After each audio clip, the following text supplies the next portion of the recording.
दोस्तों revision classes में आपका स्वागत है। देखिएगा हम लोग एंशिएंट हिस्ट्री की पूरी वीडियो और मेडिवल हिस्ट्री की पूरी वीडियो देख के कंप्लीट कर लिया है। तो हम अब देखेंगे मॉडर्न हिस्ट्री और पूरा प्री कमेंट्स दोनों पर्पज से आपको बीच बीच में क्वेश्चन भी मिलता रहेगा। आप आंसर लिख के टेलीग्राम लिंक डिस्क्रिप्शन बॉक्स में रहेगा, उसमें डालते रहेंगे। और अच्छा वीडियो अच्छी लगती है तो चैनल को सब्सक्राइब करें और लाइक कमेंट जरूर करें। देखिएगा हम शुरू करेंगे आधुनिक भारत का इतिहास। थोड़ा सा ये स्टार्टिंग के जो पेज हैं वो पीडीएफ बनाते समय थोड़ा सा धुंधला हो गया, मतलब कि बैठने ज़्यादा हो गई है। तो 4-5 पेज बाद फिर सही हो जाएगा, फिर दोबारा सोचें क्या फिर पीडीएफ बनाएं। देखिएगा आपको सब मिलेगा। ये देखिए यहाँ से लेते हैं हम कौन सा कलर, कौन सा इस पर अच्छा लग रहा है।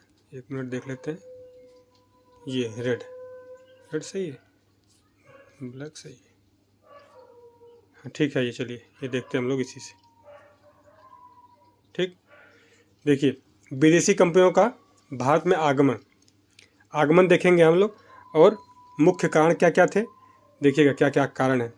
जब 1453 लिखा है, ये लिखा है 1453, जो आपको रहेगा सब बता दूंगा क्योंकि याद है सारा।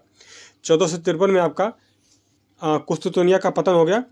तो जो क्या कहते हैं, जब कुस्तुतुनिया का युद्ध होता तो ये ऑटोमन साम्राज्य पे, जैसे कुस्तुतुनिया पे जब इनका तुर्कों का कब्जा हो जाता है तो अरब जो यूरोपी को भारत से व्यापार करने में जितने आते थे थोड़े बहुत, और इनका ऑटोमन पे इनका जैसे कुस्तुनतुनिया पे एकाधिकार हो जाता है, तो जितने भी यूरोप में सामान जाने होते हैं तो उस पर दुगना शुल्क लगा के सब देते थे। तो जो यूरोपी व्यापारी थे वो इनसे ये महंगा सामान खरीदेंगे तो यूरोप में जाके क्या बेचेंगे। तो यूरोप ये चाहता था, यूरोप के जो व्यापारी थे, कि हम डायरेक्ट भारत से सामान खरीदें और फिर आके यूरोप में बेचें, जिससे इनको ज़्यादा मुनाफा हो, ज़्यादा लाभ हो। इसलिए इन्होंने समुद्री मार्ग के खोज का इतना परचम लहराया और खोजा। देखिएगा यूरोप में जो पुनर्जागरण आया, ये भी आपका बहुत बड़ा कारण है। फिर देखें आगमन का कारण, देखिए लिखा है विदेशी कंपनियों का भारत में आगमन का मुख्य कारण क्या क्या है। पहला कारण है 1453 में कुस्तुनतुनिया का पतन। फिर आपका यूरोप में आया पुनर्जागरण, और यूरोप का आपका वाणिज्यवादी नीति है, और भारत में मजबूत आर्थिक स्थिति। भारत मतलब सोने की चिड़िया कहता था। अब भारत की जलवायु देखिएगा, लिखा है कि यूरोपी जो शासक का योगदान है। अब विदेशी यात्रियों का विवरण, यही आपका स्रोत है। देखिएगा आगे में क्या मिलता है, ध्यान दीजिएगा एकदम। इधर आकर थोड़ा सा खिसक, लिखा है कि 15वीं शताब्दी के अंत में पुर्तगाली यात्री वास्को डी गामा का कदम भारत की धरती पर पड़ा था। इसी नीति को इतिहासकार रामलखन शुक्ला जी जो हैं ने स्वीकार किया कि भारत में उपनिवेशवाद की शुरुआत यहीं से हो जाती है। क्या कहता है कि वास्को डी गामा को भारतीय यात्रा से यात्रा भत्ता निकालने के बावजूद आपका 60 गुना लाभ होता है। काली मिर्च मतलब मसाले बेच के वास्को डी गामा जब जाता है तो उसको मतलब जितना भारतीय सामान लग जाता है यूरोप में बेचता है तो 60 गुना मुनाफा लाभ की प्राप्ति होती है। इस लाभ से प्रभावित होकर पुर्तगाली कंपनी के अलावा डच कंपनी, इंग्लिश कंपनी, फ्रांसीसी कंपनी, स्वीडिश कंपनी और आपकी डेन कंपनी भी भारत आई थी। इन यूरोपीय कंपनियों में भारत आगमन के एक नहीं अनेक कारण मौजूद थे जो निम्नलिखित हैं। देखिएगा कुस्तुनतुनिया 1453 क्या होता है। 15वीं शताब्दी के मध्य में अर्थात 1453 में कुस्तुनतुनिया का पतन हो गया, और इस समय ऑटोमन साम्राज्य के साल्जुक तुर्कों ने पूर्वी रोमन साम्राज्य ने आपका कुस्तुनतुनिया को पराजित कर यहाँ पे यूरोपी लोगों को इस क्षेत्र से बाहर कर दिया, और आपका भारत के यूरोप व्यापार को अवरुद्ध कर दिया। ठीक है, जहाँ जो रास्ता है उस रास्ते पर अगर कोई कब्जा कर लेगा तो जो पुराने वहाँ के आवाजाही कर जो राही हैं उनको जाने से रोक देगा। वो चीज़ बताना चाहता है।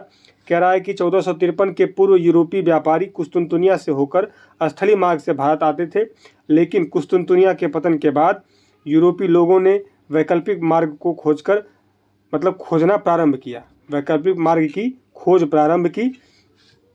फिर क्या होता है कि और इसमें 1498 में आपका वास्को डी गामा को सफलता मिली। 1487 में आपका बार्थोलोम्यू डियाज जो आता है और केप ऑफ गुड होप जो अफ्रीका कॉन्टिनेंट का सबसे दक्षिणी सिरा है वहाँ पे पहुँचता है। वहाँ से वापस चला जाता है।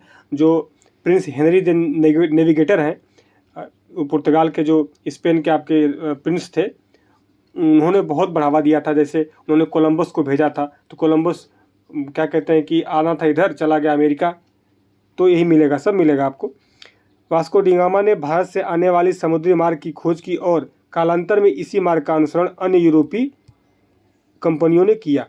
यूरोप में आया आपका पुनर्जागरण क्या है? 1453 में कुस्तुनतुनिया के पतन के बाद इस क्षेत्र में रह रहे यूरोपीय नागरिक पुनः यूरोपीय क्षेत्र में वापस आ गए, और ये यूरोपीय लोग जो इतिहास, विज्ञान, चित्रकला, मूर्तिकला, स्थापत्य कला, संगीत कला के विशेषज्ञ थे, सर्वप्रथम इटली में पहुँचे। इसलिए यूरोप में सर्वप्रथम इटली ही पुनर्जागरण आया था। सर्वप्रथम अगर पुनर्जागरण कहाँ हुआ था तो इटली में हुआ था। आगे देखिएगा, इस पुनर्जागरण की वजह से यूरोपीय लोगों ने वैज्ञानिक खोजों और भौगोलिक खोजों के युग को प्रारंभ किया। इन खोजों में इटली, पुर्तगाल, फ्रांस और इंग्लैंड काफ़ी आगे थे। इन खोजों में दिशा सूचक यंत्र हमारे सामने आया। दिशा सूचक मतलब दिशाओं का ज्ञान कराने वाला। इस यंत्र से समुद्री यात्रा आसान, जैसे इस यंत्र ने क्या किया कि समुद्री यात्रा को आसान बना दिया। इससे यूरोपीय कंपनियों में के भारत आगमन में आसानी हो गई। जैसे मान लीजिए कि आपको कहीं जा रहे हैं तो आपको रास्ता नहीं पता है, तो आपको कोई रास्ता बताने वाला मिल जाता है, तो आपको आने में आसानी पड़ जाती है। यही दिशा सूचक यंत्र काम किया कि दक्षिण, उत्तर, दाएँ बाएँ ये बताने में इनको बहुत हेल्प किया। इससे इनका जो भारत आने का जो आगमन हुआ वो आसानी हुई। भारत की आर्थिक संपन्नता व विदेशी यात्रियों का विवरण क्या होता है इसमें? प्राचीन काल से ही भारत की आर्थिक संपन्नता विश्व के पटल पर अत्यंत प्रसिद्ध थी। इसलिए भारत को सोने की चिड़िया के नाम से जाना जाता है। वही कह रहा था मैं, भारत सोने की चिड़िया था। इसी से प्रभावित होकर यूरोपीय यात्री भारत आए थे। मध्यकालीन, अब क्या हुआ आगे देखिएगा। मध्यकालीन विदेशी यात्रियों में प्रसिद्ध विदेशी यात्री और इतिहासकार कुतुबी, जिसे आप क्या कहते हैं, ये किसके साथ आया था? मोहम्मद गजनवी के साथ आया था। इसने तारीख़े यामनी नामक पुस्तक की रचना की और इसी ने सर्वप्रथम भारत के आर्थिक संपन्नता का विवरण सोने की चिड़िया के रूप में किया है। कुतुबी ने किया है तारीख़े यामनी में कि भारत सोने की चिड़िया है। यह मोहम्मद गजनवी के दरबार में रहता था। इसके विवरण से भी यूरोपीय कंपनियां भारत से व्यापार करने में इच्छुक हुई। 13वीं सदी के अंत में 1293-94 ईस्वी में इटालियन यात्री आपका मार्को पोलो भारत यात्रा पर आया था। इसने भारत में सर्वाधिक भ्रमण पांड्यराज, वीर पांड्य और सुंदर पांड्य का किया था। भारत से वापस जाते के बाद इसने भारत का आर्थिक संपन्नता का विवरण अपनी यात्रा संस्मरण the travel into the Marco Polo नामक शीर्षक से दिया। मार्को पोलो के विवरण को लोगों ने प्रभावी माना और इससे यूरोपीय कंपनियां यह सुनिश्चित कर पाई थी कि भारत वास्तव में आर्थिक रूप से समृद्ध है। देखिएगा कि जो यात्री विवरण है वो कितना इम्पोर्टेंट है विदेशी जो जितने व्यापारी हैं उनके आने के लिए। जैसे उतबी है, उतबी ने तारीख़े यामनी लिखा। तारीख़े यामनी में उसने कह दिया कि यहाँ पे इतनी संपन्नता है कि ये सोने की चिड़िया है, मतलब इतने इसके पास पैसे हैं।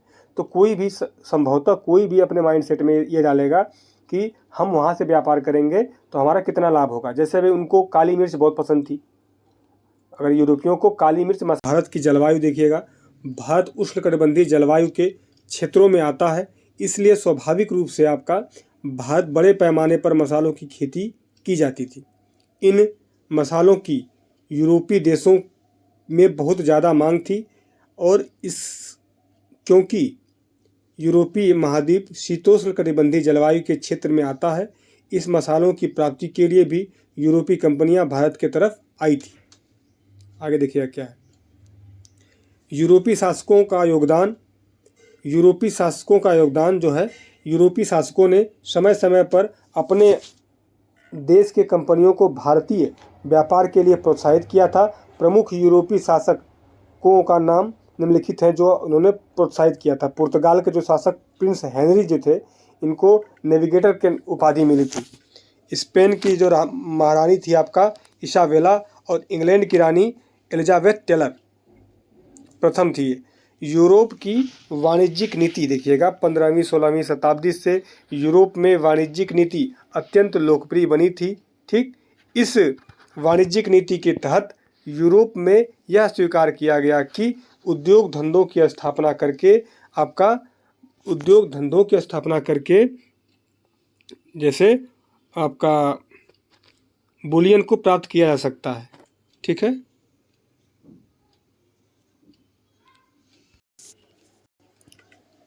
है, खुलियन लिखा है, खुलियन यहाँ पर खुलियन का तात्पर्य सोना चांदी से था, अर्थात वाणिज्यिक नीति, यहाँ लिखा है वाणिज्यिक नीति के केंद्र में आपका खुलियन है जो खुलियन ही था, और इसी से यूरोपीय लोगों की आर्थिक समृद्धि का पता चलता था। ठीक है, आगे देखिएगा, पता चलता था और भारत में बड़े पैमाने पर आपका खुलियन मौजूद था। फलतः यूरोपीय कंपनियों ने भारत की तरफ रुख लिया। कुल मिलाकर यह स्वीकार किया जा सकता है कि यूरोपीय कंपनियां के भारत आगमन के एक नहीं बल्कि अनेक कारण थे। इसमें आधारभूत व तात्कालिक कारण के रूप में कुस्तुनतुनिया और यूरोप में आए पुनर्जागरण ने मुख्य भूमिका निभाई। देखिएगा, एक बार फिर देख लेते हैं। देखिए यहाँ से, अर्थात कुल मिलाकर यह स्वीकार किया जा सकता है कि यूरोपीय कंपनियों के भारत आगमन के एक नहीं बल्कि अनेक कारण थे। इसमें आपका आधारभूत व तात्कालिक कारण के रूप में कुस्तुनतुनिया और यूरोप में आए पुनर्जागरण ने मुख्य भूमिका निभाई, जबकि अन्य कारणों ने भी सहयोग की भूमिका निभाई थी। ये आपका प्रश्न है मेंस का। ठीक है, 200 शब्दों में लिखना होता है कि कौन कौन से कारण हैं जिससे प्रभावित होकर यूरोपीय कंपनियां भारत में आई थी। 200 शब्दों में लिखना है। नेक्स्ट क्वेश्चन देखेंगे, कंपनियों के भारत आगमन से कुस्तुनतुनिया के पतन का कितना प्रभाव पड़ा, साथ ही अन्य कारणों का भी संक्षेप में चर्चा करें। ये भी आपका 200 शब्दों में लिखना है। देखिएगा, पुर्तगालियों का इतिहास। ठीक है, पुर्तगालियों का इतिहास क्या लिखा है कि पुर्तगालियों ने भारत में प्रथम दुर्ग का निर्माण कोचिन में 1503 में किया था, और आपका यह प्रथम दुर्ग था। इसे प्रथम कारखाना, प्रथम मुख्यालय की संज्ञा दे सकते हैं आप।